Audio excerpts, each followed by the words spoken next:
لوگوں سے عزتیں تلاش کرتے ہو تو وہ کیا تمہیں عزت دیں گے؟ وہ تو کل اچھا کہتے ہیں، پرسوں برا کہنے لگ جاتے ہیں۔ لوگوں کے سامنے گڈ بک میں آنا چاہو گے تو وہ تو سویرے تمہارے بارے میں کچھ کہیں گے، شام کچھ اور کہیں گے۔ اپنی روحانی زندگی آباد کریں، اپنے مسلح کو وقت دیں، اور دنیا سے چھپ کر، اس موبائل کو بند کر کے، اور اپنے آپ سے بھی چھپ کے اور تنہا ہو کے، چھپا کے سارا کچھ اپنے آنسو اپنے رب کی بارگاہ میں پیش کریں، اس کے حضور حاضری دیں۔ سنو نا ترمذی کی حدیث، اور اسے یاد رکھنا، نبی پاک علیہ السلام نے فرمایا اپنے دکھ لوگوں کے سامنے نہ بیان کرنا، سیٹھوں نوابوں کو نہ بتاتے پھرنا، دنیا داروں کے سامنے جا کے نہ رونا کہ میں تکلیف میں ہوں۔ فرمایا اگر دنیا داروں کو دکھ بتاؤ گے رب تمہیں کبھی غنی نہیں کرے گا، اور لوگ ہیں کہ الٹا مذاق اڑائیں گے۔ آپ کی جس سے بڑی پکی یاری ہے نا، پکی، وہ تب تک پکی ہے جب تک آپ نے 50,000 مانگا نہیں، اور جس وقت آپ نے کہہ دیا کہ میں مجبور ہوں میری مدد کر، تو پھر ختم ہو گئی دوستی۔ لوگوں کی تعلقات آپ کے ساتھ تب تک ہیں جب تک آپ ان سے کوئی ضرورت وابستہ نہیں کرتے۔ کریم محبوب فرمانے لگے بندوں کے سامنے دکھ نہ بیان کرنا، اللہ تجھے کبھی غنی نہیں کرے گا۔ تو اپنے دکھ اپنے رب کو بتا، تو دعائیں مانگ، تو اس کی بارگاہ میں حاضر ہو، تو اس کے حضور عرض کر۔ فرمایا اپنے دکھ اپنے رب کو بتا، وہ جلدی کرے یا دیر سے کرے تجھے ساری دنیا سے بے نیاز کر دے گا، تجھے کسی کا محتاج نہیں رہنے دے گا۔ اپنے مسلح کو، اپنی دعاؤں، ایک بزرگ فرماتے ہیں میں نے دعا مانگنے کا طریقہ اپنی بیوی سے سیکھا۔ دعا مانگنے کا طریقہ اپنی، سیکھنے والے تو اپنے بچوں سے بھی سیکھ لیتے ہیں، سیکھنے والے تو ہر ایک سے سیکھتے ہیں۔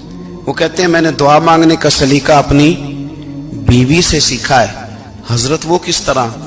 فرمانے لگے میری بیوی نے نا مجھے کوئی کام بتایا، کچھ پیسوں کی ضرورت کے لیے کہا، تو میں نے اسے کہا کہ بھئی ابھی میرے پاس نہیں ہے، کچھ دنوں میں آتے ہیں تو میں دے دوں گا۔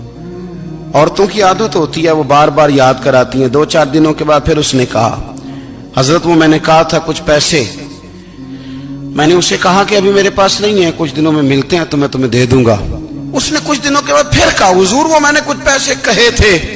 فرماتے میں نے ڈانٹ دیا، میں نے کہا کہ کیا تو روز مجھے شرمندہ کرتی ہے، کہا نا میرے پاس نہیں ہے، ہوں گے تو دے دوں گا، تو روز یاد کراتی ہے۔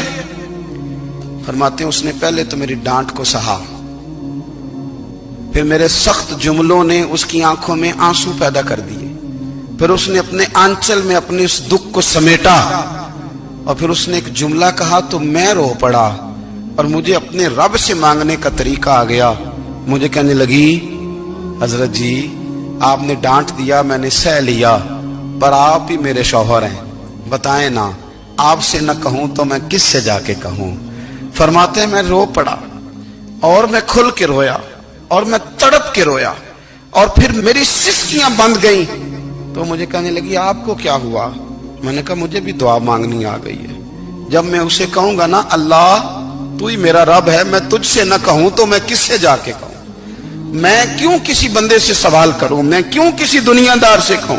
میں تیرے بندوں کا، نیک بندوں کا وسیلہ لے کے، تیرے محبوب کی غلامی لے کے تیری بارگاہ میں آیا، تجھ سے نہ مانگوں تو کس سے مانگوں؟ سمجھ آ گئی ہے؟ جب میں اس رنگ میں مانگوں گا تو پھر رب میرے اوپر بڑا ہی فضل فرمائے گا، وہ میرے اوپر بڑی رحمت کرے گا، وہ میرے لیے آسانیاں کرے گا۔ عزیز دوستو، ہم اس طرح کرنے لگ گئے ہیں کہ ہم نے نا اپنے تعلقات پر اعتماد کرنا شروع کر دیا ہے۔ میرے تعلقات بہت ہیں، ہم نے اپنی دولت پر اعتماد کرنا شروع کر دیا ہے، میرے پاس دولت بہت ہے۔ ہم نے اپنے علم پر، اپنی شہرت پر اعتماد کرنا شروع کر دیا ہے کہ میرے پاس فلاں چیز بہت ہے۔ یاد رکھنا جب بے نیاز اپنی صفت بے نیازی دکھاتا ہے تو بڑی بڑی دولتوں والے مجبور نظر آتے ہیں۔ بھائیو جب انسان کا رشتہ اپنے مالک کے ساتھ ہوتا ہے پھر تو غم بھی کچھ نہیں کہتے، پریشانیاں بھی کچھ نہیں کہتی، پھر تو زندگی صبر والی، پھر تو زندگی توکل والی، پھر تو زندگی بھروسے والی، پھر انسان اپنے آپ کو رسوا نہیں کرتا، دنیا داروں سے امیدیں اس کی ختم ہو جاتی، امیدیں اللہ رسول سے لگا لیتا ہے، مضبوط ہو جاتا ہے، مضبوط، طاقتور ہو جاتا ہے، خوددار ہو جاتا ہے، باوقار باعزت ہو جاتا ہے۔ حضرت بہلول دانا رحمت اللہ علیہ بیٹھے تھے تو ہارون رشید حج کر کے آ رہا تھا، تو رستے میں حضرت شیخ سے ملاقات ہو گئی تو السلام علیکم کے بعد کہنے لگا حضور کوئی حکم ہو تو بتائیے گا. تو حضرت بہلول دنا فرمانے لگے تیرا رب کون ہے؟ اس نے کہا اللہ. تو فرمایا میرا کون ہے؟ کہا اللہ. فرمانے لگے تو بڑا ہی بیوقوف ہے, کیا تو یہ سمجھتا ہے کہ رب ہارون رشید کو تو دے گا اور بہلول دانا کو بھول جائے گا؟ تیرا بھی وہی رب ہے, میرا بھی وہی رب ہے. اس نے اگر تجھے دے کے آزمایا ہے تو ہو سکتا ہے مجھے نہ دے کے آزما رہا ہو. جب اس کی حکمت کے تقاضے ہوں گے تو عطا کرے گا اور دے گا. تو جا اپنا کام کر. بھائی اپنی روحانی زندگی, اپنی عبادات, اپنے وظائف, اپنے روزمرہ کے معاملات, اپنی دعائیں, اپنا استغفار. دیکھو کوئی مشکل کام تو نہیں, 2 رکوع ہیں سورہ واقعہ کہ اگر رات کو پڑھ لی جائے تو. میں کس طرح یہ بات بیان کروں کہ تعویذ بانٹنا آسان ہے اور وظیفہ بتانا مشکل ہے. سارا دن تعویذ بانٹیں تو لوگ لینے کو تیار ہیں, اور اگر آپ وظیفہ بتائیں تو کہتے ہیں تو مشکل کام ہے. او خدا کے بندے, اگر آپ کا تعلق قرآن پاک کے ساتھ مضبوط ہو, قرآن پاک کے ساتھ اگر آپ کا رشتہ ہو, لوگ سفارشیں ڈھونڈتے ہیں نا دنیا میں, کوئی تعلق مل جائے تو میرا کام ہو جائے. دنیا میں اتنا مشکل معاملہ ہے, آخرت میں مجھے بتائیے گا کتنا مشکل معاملہ ہوگا. میرے نبی پاک صلی اللہ تعالی علیہ وسلم نے فرمایا جو لوگ سورہ ملک پڑھا کرتے تھے نا, سورہ ملک, یہ سورت ملک قیامت میں ان کی سفارش کرے گی, اور اس طرح کرے گی کہ کہے گی اے اللہ یہاں اس بندے کو جنت میں داخل کر دے یا مجھے قرآن پاک سے علیحدہ کر دے. تو رب فرمائے گا جا اس کا دامن تھام کے اسے جنت تک پہنچایا.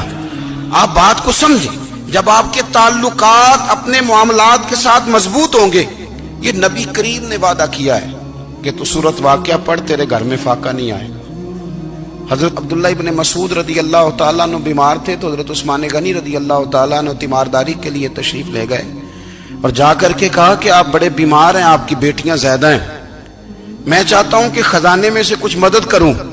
تو سیدنا عبداللہ ابن مسعود رضی اللہ تعالیٰ عنہ اٹھ کے بیٹھ گئے اور کہنے لگے امیر المومنین, اللہ آپ کو میری طرف سے, میری بیٹیوں کی طرف سے بہتر صلہ دے. میری بیٹیوں کو کسی خزانے کی ضرورت نہیں, میں نے انہیں خزانہ دے دیا ہے. کہا جناب آپ نے کون سا خزانہ دیا ہے, میں آپ کے مالی معاملات کو جانتا ہوں. تو فرمانے لگے امیر المومنین, میرے نبی کریم نے فرمایا ہے جو سورت واقعہ پڑھے اسے کبھی فاقہ نہیں آتا. میں نے بیٹیوں کو یاد کرا دی ہے, یہ خزانہ میں نے انہیں دے دیا ہے. وہ سارے والدین سنیں جو بیٹیوں کے لیے پریشان رہتے ہیں. حضرت عبداللہ ابن مسعود نصیحت کر رہے ہیں, فرمانے لگے میں نے سورت واقعہ یاد بھی کرا دی ہے, پڑھنے کی عادت بھی ڈال دی ہے. حضور نے فرمایا ہے جو سورت واقعہ پڑھے اسے فاقہ نہیں آتا. کہنے لگے چاند تو اپنی جگہ چھوڑ سکتا ہے, سورج گر سکتا ہے, تارے ٹوٹ سکتے ہیں, پر مدینے والے رسول کی بات غلط نہیں ہو سکتی. حضور نے فرمایا فاقہ نہیں آئے گا تو انشاءاللہ کبھی بھی نہیں آئے گا. کرنے کا کام یہ ہے کہ ہم اپنے معاملات, اپنی عبادات, اپنی دعائیں کبھی 10 منٹ عادت ہو جائے نا دعا مانگنے کی علیحدہ سے رات کو. حضور نے فرمایا جو فرض نماز کے بعد دعا مانگے اللہ اس کی قبول کر لیتا ہے. نبی پاک صلی اللہ تعالی علیہ وسلم نے فرمایا اللہ مسافر کی دعا قبول فرماتا ہے. حضور نے فرمایا اللہ مظلوم کی دعا قبول فرماتا ہے. حضور نے فرمایا بیمار سے دعا کراؤ اللہ اس کی دعا قبول فرماتا ہے. میرے نبی پاک نے فرمایا ماں باپ جب بھی اولاد کے لیے ہاتھ اٹھائیں, ویسے تے بلے شاہ تو آسمانی اڈ دیا ہی پھڑ دیں, جڑا گھر بیٹھا انہوں بڑھیا ہی نہیں. حضور فرمانے لگے ماں باپ جب بھی اولاد کے لیے دعا فرمائیں اللہ ان کی دعا کو قبول کرتا ہے. آپ اپنا تعلق بنائیں, دعا کے ساتھ, عبادت کے ساتھ, مصلی کے ساتھ رشتہ بنائیں, استغفار پڑھیں. صلاح الدین ایوبی صلیبی جنگوں میں تھے, رات کو مسجد اقصی میں نماز پڑھی تو پریشان تھے.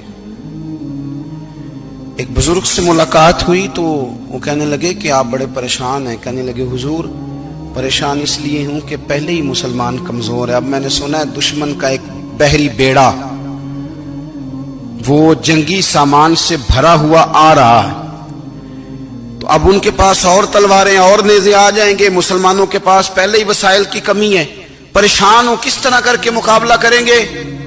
یہ بات کہتے ہی صلاح الدین ایوبی نے بزرگوں سے کہا حضور آپ بھی دعا کرنا, دعا کی بڑی طاقت ہے. میرے نبی پاک نے فرمایا دعا مومن کا ہتھیار ہے، دعا مومن کا، دعا مومن کا۔ حضور نے فرمایا تقدیر کو سوائے دعا کے کوئی چیز نہیں بدل سکتی۔ دعا مومن کا ہتھیار ہے، یہ کافر کے پاس کوئی نہیں، یہ ہتھیار ہے مومن کا۔ اللہ کرے آپ کو سمجھ آئے، پھر سنیں، کئی بار کہہ چکا ہوں یہ ہتھیار ہے۔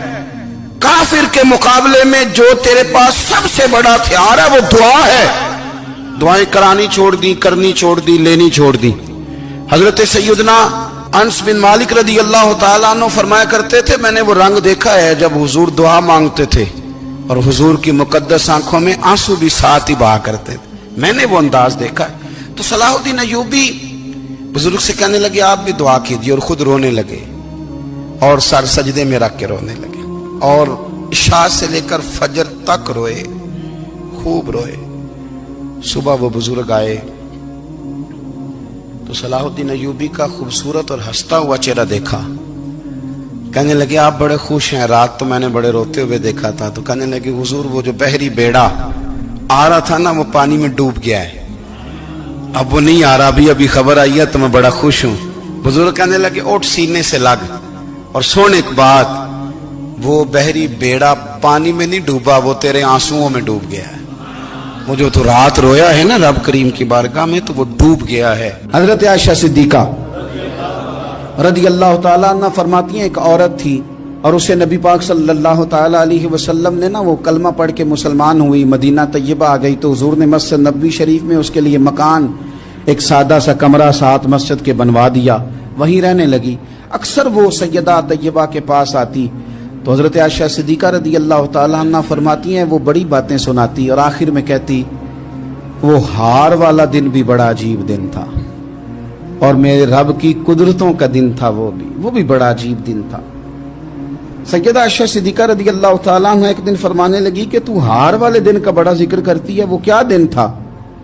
تو خاتون کہنے لگی اماں جی وہ دن تھا جب میرے رب پر بھروسہ اور مضبوط ہو گیا، جس دن میرا اپنے رب پر توکل اور بڑھا، میرے ایمان میں یقین میں اور پختگی آئی۔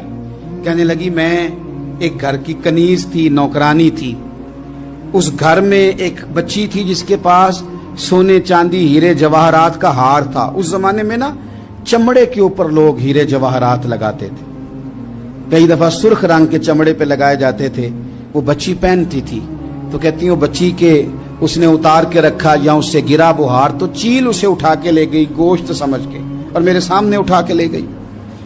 گھر والوں نے مجھ سے پوچھا، یہ بخاری میں موجود ہے، گھر والوں نے پوچھا مجھ سے کہ وہ ہار کہاں ہے تو میں نے کہا چیل اٹھا کے لے گئی۔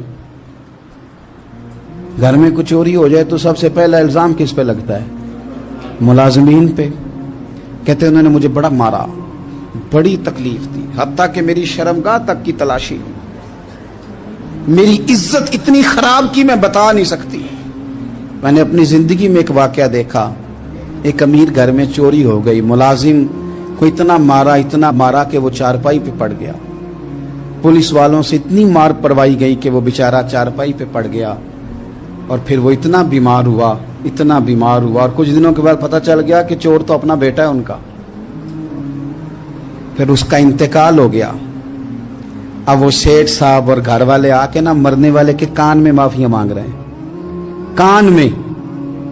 تو میں نے ان سے پھر کہا تھا کہ یہ تو اب چلا گیا ہے، تمہارا زور چلتا تھا نا تو تم نے قانون خریدا اور تم نے اسے جتنا ہو سکا تم نے اسے مار پڑوائی، تمہارے پاس جو عدالتیں تھی تم نے وہاں کاروائی کی، اب ایک عدالت قیامت کے دن لگے گی۔ یہ کمزور تھا نا، کچھ کر نہیں سکا۔ میرے نبی پاک صلی اللہ علیہ وسلم نے فرمایا سن لو، اگر سینگ والی بکری نے بغیر سینگ والی بکری کو تکلیف دی ہوگی نا تو قیامت کے دن اسے بھی بدلہ دینا پڑے گا کہ تیرے پاس سینگ تھے اور تو نے اسے مارا تھا۔ وہ خاتون عرض کرتی ہے سیدہ عائشہ کی خدمت میں کہ مجھے بڑا مارا، مجھے تکلیف دی، میں کہہ رہی تھی کہ میرے سامنے چیل لے گئی ہے پر وہ نہیں مان رہے تھے، اماں جی انہوں نے مجھے بڑا مارا۔ حضرت عائشہ صدیقہ کہتی ہیں پھر کیا ہوا؟ کہنے لگی اماں جی جب کوئی میرا مددگار نہ رہا، مجھے تکلیف دے رہے تھے، رسوا کر رہے تھے، تو میں نے اپنے رب سے مدد چاہی، میرے رب کی طرف میں نے توجہ کی، میں نے کہا مالک اب تو ہی میرا مددگار ہے،